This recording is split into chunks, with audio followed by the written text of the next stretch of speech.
wakati tukiwa tunaendelea kuelekeza masikio na mwelekeo wetu wa kifikra pale Geneva, Uswisi, ambapo duru ya pili ya kidiplomasia kati ya Iran na Marekani ikifanyika hii leo, ambapo wajumbe wa Marekani pamoja na wajumbe wa Iran wanakutana pale Geneva, Uswisi. Sasa yako mambo kadhaa ya kuyafahamu wakati tukisubiri mustakabali wa kile ambacho kitatokea kufuatia kuwepo kwa kikao hiki cha duru ya pili kinachofanyika.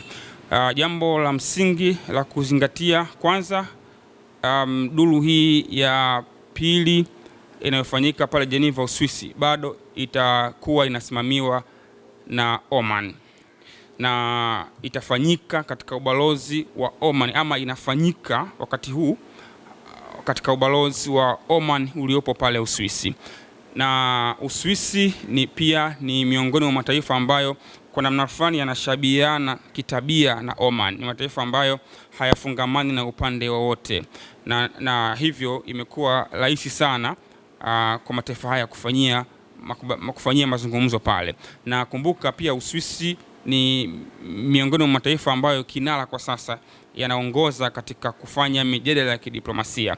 Na sasa hivi tunapozungumza, mazungumzo pia yanaendelea mengine ya upande wa pili, ambako Ukraine na Russia wanafanya mazungumzo hapo Geneva, Uswisi, kati ya leo na kesho, kwa maana tarehe 17 na tarehe 18. Kwa hiyo unaweza kuona kwamba ni mataifa ambayo yamekuwa kinara kwa sasa kwenye kufanya vikao vya kutafuta suluhu katika mizozo ya kimataifa. Hii kwa maana ya Uswisi pamoja na Oman. Hilo jambo la kwanza la kulifahamu. Kwa hivyo waziri wa mambo ya nje wa Oman Al-Busaid Badru ndiye atakuwa anaendesha mjadala huu akiwa kama mtu wa kati, kwa sababu mazungumzo haya si ya moja kwa moja. Kwa maana kinachofanyika ni kwamba Steve Witkoff na Jared Kushner ambao ni wanadiplomasia wa Marekani wanazungumza na waziri wa mambo ya kigeni wa Oman Al-Busaid. Wakishamaliza, Al-Busaid tena anakutana na Abbas Araghchi na wajumbe wengine wa Iran, pia wanazungumza kile ambacho kimezungumzwa na Steve Witkoff. Kwa hiyo anakuwa kama mediator, anatafsiri hiki walichokizungumza kwa mara ya kwanza then anawapa. Kwa hiyo hawakutani moja kwa moja. Kwa hiyo unaweza kuona namna mataifa haya yamefikia hatua hata wako katika jengo moja la ubalozi wa Oman pale Uswisi, lakini bado hawakutani ana kwa ana, wanafanya mazungumzo kupitia mtu. Hilo jambo la kwanza la kulifahamu kwenye mazungumzo haya yakiwa yanaendelea pale Geneva, Uswisi. Lakini jambo la pili la kulifahamu pia ni namna ya Irani wao wameridhia, wamekubali kuzungumzia kuhusu mpango wao wa nyuklia, na wako tayari kupunguza kiwango cha uzalishaji cha madini ya urani kutoka 60% ambayo mpaka sasa ipo na kuirudisha nyuma, na kwa sababu pia wao ni wanachama wa NPT, kwa maana ya non-nuclear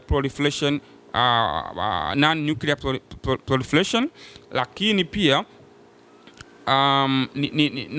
kumlazi, kwa maana ni mwanachama wa non-nuclear proliferation treaty.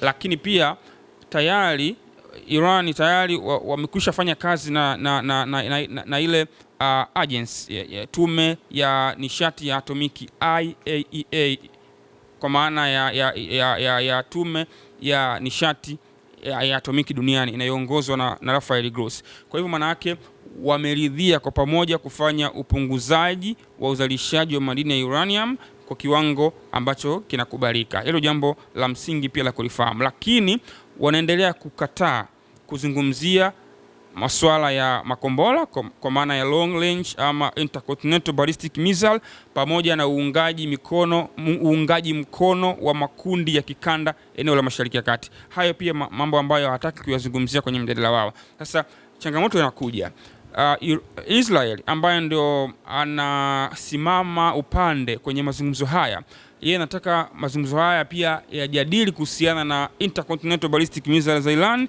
sambamba na uungaji mkono wa makundi ya kikanda kwenye eneo la Mashariki ya Kati. Sasa ni jambo ambalo pia linaonekana kuwa gumu, lakini kumbuka Steve Witkoff, mjumbe, Jared Kushner, hawa kiasili ni Wayahudi. ambao ndo wanamwakilisha Rais Donald Trump.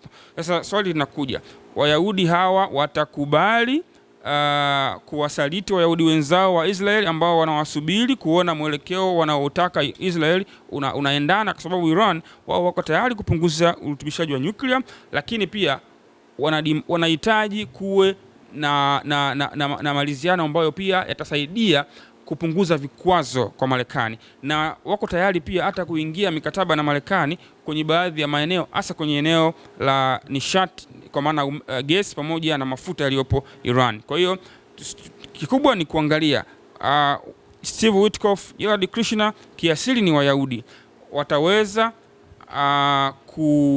kuwasaliti Wayahudi wenzao wa pale Tel Aviv, ama watajaribu kuenda kufanya maridhiano haya ya kidiplomasia. Ni kitu ambacho tunakisubiri, lakini si kitu rahisi kabisa. Lakini jambo lingine la mwisho ambalo tunapaswa kufahamu wakati mazungumzo haya yakiwa yanaendelea pale Uswisi ni Irani imeanzisha ruteka za kijeshi, kwa maana ya mazoezi ya kijeshi kwenye bahari, hasa mlango wa Hormuz, kwa sababu Marekani wameendelea kusogeza meli zao za kivita, na tayari wiki iliyopita Trump alisema anaona kuna haja kubwa ya kufanya regime change, ya kumwondoa Ayatollah Ali Khamenei na kumuunga mkono mtoto wa zamani wa mfalme Reza Shah Pahlavi, kwa maana ya Reza Pahlavi anaishi uhamishoni Marekani.